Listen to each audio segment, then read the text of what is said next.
Well, happy Monday. It's July 22nd. Want to bring you the latest data here in the Austin metro area. We're going to start looking at the latest data from June, and we're going to break it down by county in the metro. We're going to look at the update on interest rates and where we're trending on those right now. And then we're going to finish off with kind of where inventory is sitting in the market and what we're predicting for the months ahead. So we're going to start looking at this. This is June data, came out of the Austin Board of Realtors. This slide is the total 5-county metro area if you put it all together. So right now our median sales price is sitting right around 450. That's where we were at this time roughly last year. We were a little higher at 6.3% higher last year, and we were around this point also in 2021. But we're down a little bit, obviously, from last year. Closed sales are down about 13%. And you'll see that vary as we go into some of these different counties, really depending on their price point. Months of inventory for the total metro is about 5 months. And again, you're going to see that vary as we get into these different counties. New listings, active listings. New listings are down here, but you're going to see those jump in some areas and fall in others. But active listings are going to be significantly higher in most of our locations. Pending sales are down, but again, you'll see those vary, I think, as well as we look through the counties. It's going to take about 2 months to get a home under contract. That's what we're seeing in the market. Average days on market is before you get a contract. And that's up a little bit from last year, but fairly similar. And then the close to list price is you list at this price, you sell at this price. What's that gap? We're seeing about 96.4%. Is where the contracts are averaging to full list price. Some of that is going to be price reduction. Some of that may be credits, but we will see that in the close to list price. So that's the total metro, but let's break it down by county. We're going to start with Bastrop County. This is to the east, and of course, Bastrop is the biggest city in Bastrop County. It's about 30 minutes east of Southeast Austin. So if you're looking at the airport or South Austin, you're about 30 minutes east. It was a very popular city during the pandemic. As the metro got more expensive, a lot of people flooded out to Bastrop County. We're seeing some pullback there. So the median sales price is probably seeing the most aggressive drop at almost 11%. Closed sales are up a little bit in Bastrop County. Months of inventory is up, nearing 6 months. New listings, active listings are also up. Pending sales are up. So things are selling because it's an affordable area, but it is still putting downward pressure on the price.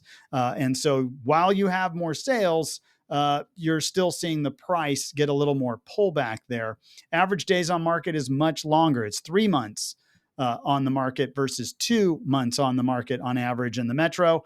Average close to list price is a little better than last year, but still, again, softer than average in the metro. So we're seeing the price get a little more hit, for example, in Bastrop County. Here's the opposite story in Caldwell County, which is our least expensive of the 5 counties. This is Southeast. One of the biggest cities there is Lockhart, and there's a lot of new construction in Lockhart. It'd be a good 30-minute, 40-minute drive southeast of Austin. Median sales price there is much lower. It's only $300,000, but it's up 7.1% from last year.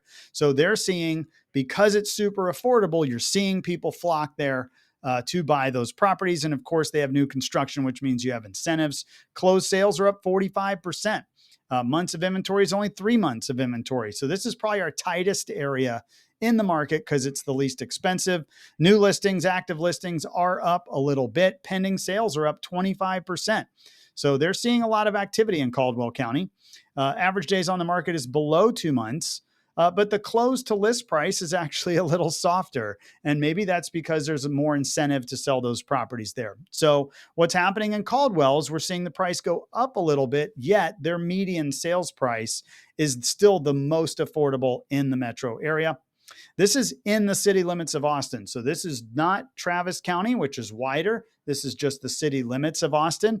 Obviously, our median sales price is double that of Caldwell County. We're at $600,000. We're not that far off last year, about 1.6%, but closed sales are way down, more than 20% off last year. Months of inventory is approaching 6 months. New listings are down, but the active listings are high, up about 43% from last year. Pending sales are down about 12%. It's very sluggish. The prices are similar, but the market is fairly sluggish in the city. But days on the market, a little less than 2 months. but up a week from last year. And then the close to list price is almost identical. So the city of Austin just, again, feels kind of flat, feels kind of sluggish. If we go into Hays County, this is to the south, Kyle, Buda, Dripping Springs, San Marcos. Their median sales price, obviously more affordable than the city of Austin. They're at $391. They're down about 7.8%. Closed sales just barely above last year. Months of inventory, about 5 months. We are seeing more new listings, more active listings, but also a little uptick in pending sales. Their days on market are longer, about 81 days on the market, and their close to list price is a little better. There's also a lot of new construction in Kyle, especially Buda too, but especially Kyle and Buda, and to a lesser extent, San Marcos. Lots of new construction in Hays County. If we go to Travis County, so this is city limits of Austin, but also Lago Vista, Lakeway, Bee Cave, and then on the east side, you've got Pflugerville and Manor.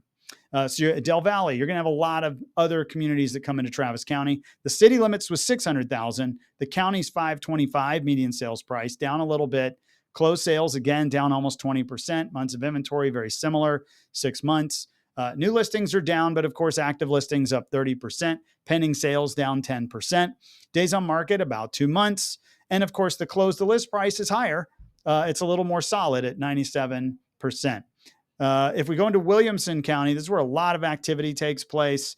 Williamson County is all of our major northern suburbs. You've got Round Rock, Cedar Park, Leander, Georgetown, Hutto, Liberty Hill. So those are the communities in Williamson County. Median sales price, again, a lot more affordable than the city, but it's come down a little bit, 3.6%. Closed sales down 15%. Months of inventory, a little tighter than the city of Austin, but you're about 4 months. New listings are down, but active listings are up. We're seeing that pretty consistently. The listings just sit on the market longer right now. Pending sales, pretty even with this time last year. 2 months to get the home under contract, about 62 days. That's coming down a little bit.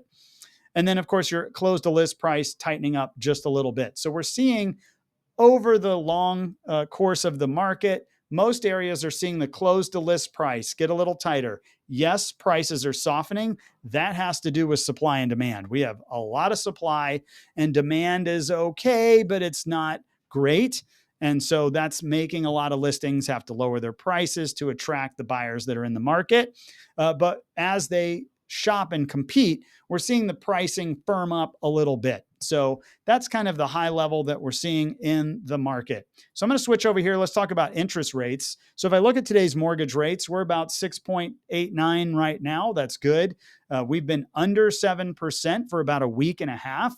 We'll see if that sticks, but I think that's too early to know how it's impacting buyers. But if that can become a trend, it will become more common for, let's say, public knowledge for the buyers to know that rates have started to come down. That may impact some buyers as we move into the fall months. I'm going to scroll down here to this chart right here. This is starting in April. So April's when we really saw rates take off up. And you can see we were bouncing around 7.5% for most of April. It just crushed the market. It made the listings really stack up. And once that baked, that's typically one of the strongest months we have every single year, if not the strongest month for sales. And right when we were supposed to have the best sales of the year, you crush the market with high interest rates. And so it's really, I think, stacked up the inventory, slowed down that buyer demand. Yeah, buyer demand may come back, but typically it always softens in the summer because everybody goes on vacation. It gets hot. If you wanted a house for the summer, you would have bought it already. So what happens, we're already in kind of a down cycle for when, buyer activity normally slows down. So the only thing that's going to pick it back up possibly would be rates. But as we look at rates, we kind of stayed, we were fighting coming down, stayed above 7% really into this month. And only in the last week and a half have we consistently been at or below 7%. Where's this chart going to go? I don't know. I think it'll be extremely sensitive to market data. I don't think the presidential things are going to impact rates as much as it's going to be market data and what the Fed wants to do. So there's a lot of betting right now. The Fed may decide to lower their rate starting in September or make at least one of their rate cuts. I don't know. Hard to say. but I think the market's trying to pre-guess a little bit of that, and it's bringing some of the pressure out of mortgage rates. Hey, that's a good thing. If you're a buyer right now, you're getting a little lower rate than you were able to get the last 4 or 5 months. Finally, let's look over here at number of active versus sold listings. So the green is active listings in the market. This is just single family homes, but I like to use that to keep it a little cleaner. There's always stuff like land that can sit around forever. So I like to focus on single family. And then the blue is closed sales per month. So how many buyers bought a property and closed on it in that month? Well, you can see this was last fall. We always come down on inventory. We finish out in the winter. And then the new year starts and new sellers come to the new market. Well, you can see when we got to April, I mean, listings just kept taking off like a rocket. We added 6,000 new listings in 6 months to the market, and you just didn't have that level of buyer activity. We peaked out in May. That was our highest number of closed sales, around just under 3,200. But last month, yeah, there might be a few more that weren't marked in the MLS, but only 2,700 single family homes sold when you had a peak of 13,500 single family homes. So there's, again, about 5 months of inventory on the market, which means 1 out of every 5 homes is going to get a contract every month on average.